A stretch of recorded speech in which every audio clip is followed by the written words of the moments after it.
we'll mix up another sample, and this time I want to show you it with fiberglass.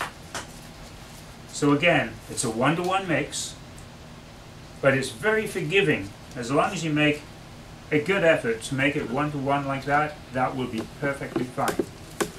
We mix it up.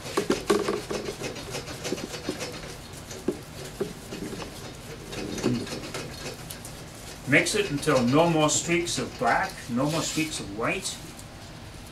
Just like this. And an ideal surface, by the way, are these floor tiles. They're smooth, they're impervious. There you go.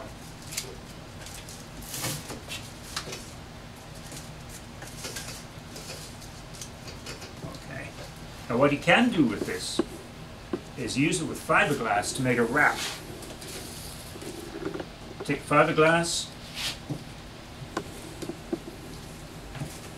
and impregnate the glass like this. And what I like to do is to leave a little piece at the end that's dry, and this lets you take hold of it. So just imagine there was a leak on this pipe. You get a long length of glass, stick it on like so,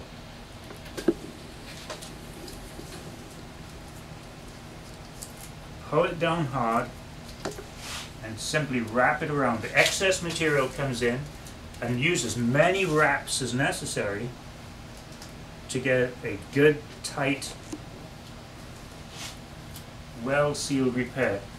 And what's nice about it is afterwards, this repair can be painted, it can be left bare, doesn't matter. And we've actually done a test with this material on a 1-inch stainless steel pipe with a 1/4-inch hole that withstood an internal pressure of 3,000 psi without rupture. This product is used a lot in pipeline repair for filling in depressed areas. For example, this area. So it can be put on like so to make the pipe round again. And this is done when the pipe is going to be finished off with a composite repair, for example on a high pressure gas pipeline.